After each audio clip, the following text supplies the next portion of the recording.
तो स्वागत है आप सबका संडे विद सुपर बैटल में। और ये रहे आज के क्वेश्चंस। तो चलो अब शुरू करते हैं। स्पाइडरमैन वर्सेस ग्रूट। अब एक तरफ स्पाइडरमैन है जो अपने एबिलिटीज की वजह से काफी फास्ट है और इसके रिफ्लेक्सेस इतने अच्छे हैं कि बुलेट्स को भी डॉज कर दे, और इसकी स्ट्रेंथ लेवल तो सुपर सोल्जर्स को भी सरपास कर देती है।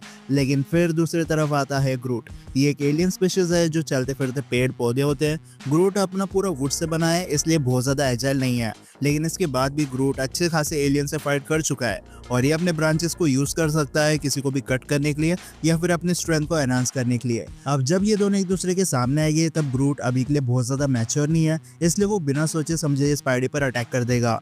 बट अगेन स्पाइडी के पास उसकी स्पाइडर सेंस है जिससे वो ग्रूट की ऑलमोस्ट हर एक अटैक से डॉज कर सकता है। ऊपर से स्पाइडरमैन के रिफ्लेक्सेस ग्रूट से बहुत ज्यादा तेज है और ग्रूट के मूवमेंट्स थोड़े लेजी साइड है, इसलिए स्पाइडरमैन कम टाइम में ज्यादा बार अटैक कर सकता है और अपने वेब से ग्रूट को किसी भी जगह पर ट्रैप भी कर देगा। ऊपर से स्पाइडरमैन की ऐसी कोई वीकनेस नहीं है जिसका ग्रूट फायदा उठा सकता है, पर शार्प ब्लेड्स और फायर ग्रूट की सबसे बड़ी वीकनेस है। स्पाइडी चाहे तो ये दोनों चीजें आसानी से अरेंज करके ग्रूट पर अटैक कर देगा, इसलिए ओवरऑल देखे तो ग्रूट की इमैच्योरिटी, स्लो मूवमेंट्स और फायर जैसे वीकनेस होने की वजह से स्पाइडी हंसी मजाक में यहाँ पर जीत जाएगा। ओके, सेकंड क्वेश्चन, कर्स वर्सेस सुपरमैन। अब कर्स एक अंडररेटेड सुपर विलन है, लेकिन ये बहुत ज्यादा पावरफुल है। जो डार्क वर्ल्ड के इवेंट में अपीयर हुआ था, बेसिकली एक डार्क एल्फ होता है, लेकिन जब कोई डार्क एल्फ कर्स स्टोन को क्रश करता है तब उसकी बॉडी का साइज और स्ट्रेंथ लेवल बढ़ जाती है। पर जो कर्स थॉर से फाइट कर रहा था वो एक स्पेशल आर्मर से इंटीग्रेट कर लेता है, जिसकी वजह से वो और ज्यादा पावरफुल बन गया। इसने एसगार्ड के कोर शील्ड को डिस्ट्रॉय कर दिया, एसगार्डियन वॉरियर्स के लाइफ फोर्स एनर्जी को अब्सॉर्ब कर लिया।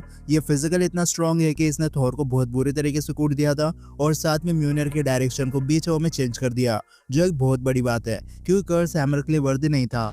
आखिर में लोकी ने इसे ट्रिक करके ब्लैक होल एक्टिवेट कर दिया था, तब कहीं जाकर इसका चैप्टर खत्म हुआ, वरना अगर लोकी यहाँ इंटरफियर ना करता तो थॉर डार्क वर्ल्ड में ही खत्म हो जाता। अब जब बात आती है न्यू सुपरमैन की तो काफी सुपर फैंस इसे कमजोर मानते हैं, लेकिन ऐसा नहीं है। इसने स्काई स्क्रैपर्स को लिफ्ट किया है, ये आराम से काइजू को ओवरपावर कर सकता था। देन इसने सिर्फ अपने फ्रीज ब्रेथ से ब्लैक होल से सर्वाइव किया है और फिर ये 1v2 कर रहा था। इंजीनियर तो ठीक है, लेकिन अल्ट्रामैन सुपरमैन की कॉपी है जो सुपरमैन जितना स्ट्रॉन्ग और ड्यूरेबल देखने मिल जाता है। बस सुपरमैन के पास एक एडवांटेज है कि वो सन रेडिएशन ज्यादा अमाउंट में एब्जॉर्ब कर ले तो उसकी पावर सिंपलीफाई हो जाती है, लेकिन न्यू सुप के पास एक भी एक्स्ट्राऑर्डिनरी स्पीड फिट नहीं है, इसलिए कर्स को ज्यादा दिक्कत नहीं होने वाली इससे फाइट करने के लिए। अपने साइज के हिसाब से कर्स भी काफी ज्यादा फास्ट है, लेकिन इंटीग्रेटेड आर्मर की वजह से कर्स की मूवमेंट थोड़ी स्लो दिखाई देती है, जबकि सुपरमैन हाइपरसोनिक स्पीड को आराम से अचीव कर सकता है। तो स्पीड का एडवांटेज तो सुपरमैन ले जाता है, बट स्ट्रेंथ और ड्यूरेबिलिटी वाइज कर्स आगे है। ये एक अनस्टॉपेबल फोर्स था जिसे ना तो एसगार्डियन वॉरियर्स रोक पाए और ना ही खुद गॉड ऑफ थंडर थॉर।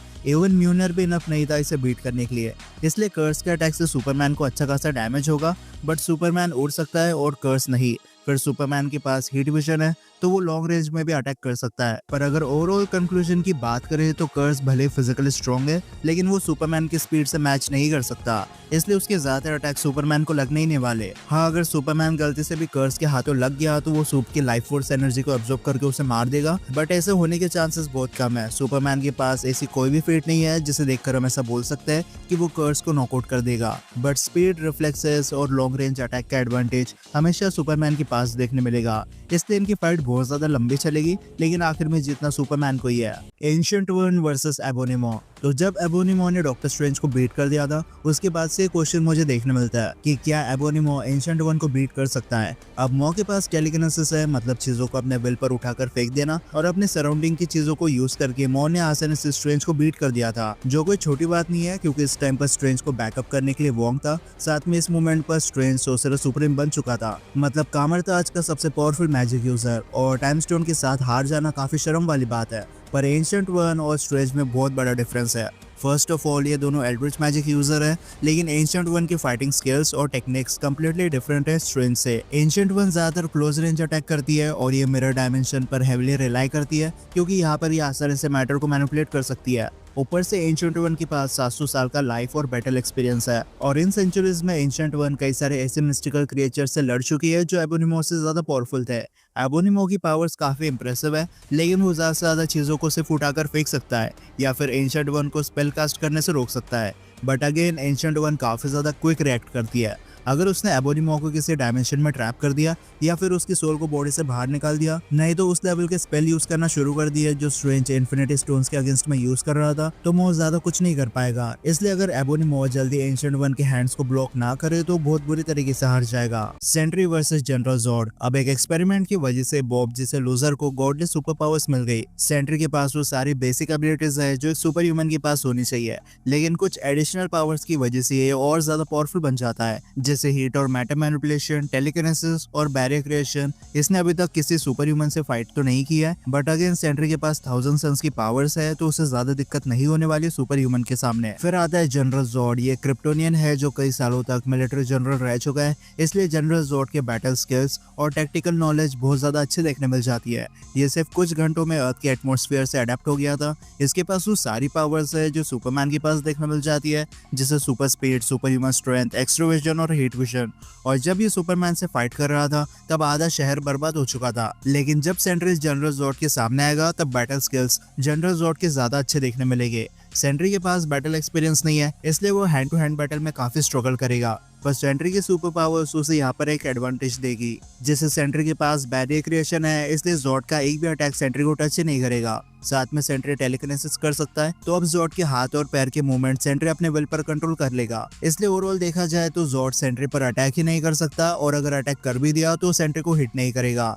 लेकिन मान लेते हैं कम बैटल एक्सपीरियंस होने की वजह से सेंट्री यहाँ पर हार जाता है, लेकिन उसके बाद वॉइड सेंट्री की बॉडी को टेक ओवर कर लेगा और जॉर्ड को बीट करने के लिए वॉइड को सिर्फ अपना एक हाथ उठाकर उसे वॉइड में भेज देना है। इसलिए जॉर्ड फिजिकली बहुत ज्यादा पावरफुल है, लेकिन वो सेंट्री के आगे जीत नहीं सकता। Okay, next question, Thor versus void. अब थॉर हमें लास्ट टाइम दिखा था लव एंड थंडर इवेंट में, और यहाँ थॉर अपने पीक पर था। इसके पास स्टॉर्मब्रेकर और म्यूनर है। ज़्यूस को इसने वन शॉट करके उसका थंडरबोल्ट भी छीन लिया, और इसने गॉड द गॉड बुचर को भी कई सारे मूवमेंट्स पर सरपास कर दिया था। और अब तो थॉर ओडिन फोर्स भी यूज करने लगा है, लेकिन काफी लो लेवल पर। लेकिन थॉर एक गॉड है, इसलिए वो पहले से काफी पावरफुल है। स्ट्रॉन्गेस्ट एवेंजर का टाइटल इसे ऐसे ही नहीं मिल गया। इन्फिनिटी वॉर में तो इसने थैनोस को 6 इन्फिनिटी स्टोन के साथ बीट कर दिया था।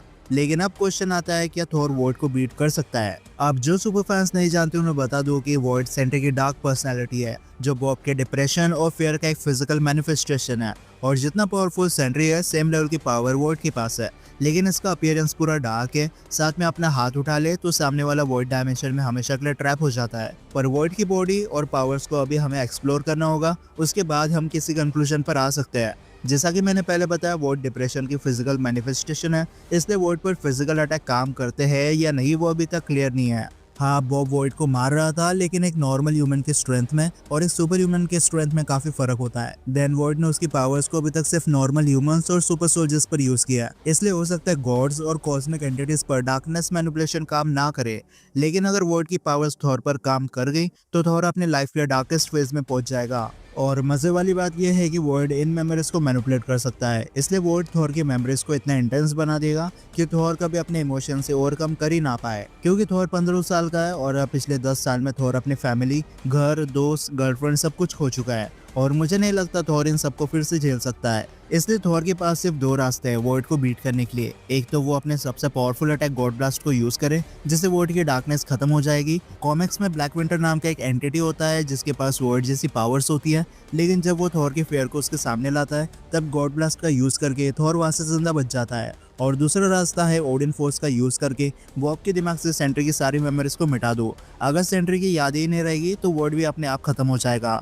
पर ये दोनों रास्ते प्रैक्टिकल नहीं है। सिनेमैटिक यूनिवर्स में गॉड ब्लास्ट का कोई रेफरेंस हमें अभी तक देखने नहीं मिला, और दूसरी बात, थॉर इस लेवल पर ओडिन फोर्स यूज नहीं कर रहा कि किसी की मेमोरी को भी मिटा दे, इसलिए अभी के लिए वॉइड को बीट करने का रास्ता थॉर के पास नहीं है। सो वॉइड थॉर को अपने डार्कनेस का शिकार बनाकर उसे कई सेंचुरीज तक ट्रैप कर सकता है। लेकिन इसी के साथ आज के संडे सुपर बैटल के क्वेश्चंस ये खत्म होते हैं। अब मैं जानता हूँ कई सारे क्वेश्चंस रह गए हैं जिसे हम पार्ट 2 में कल कवर करेंगे।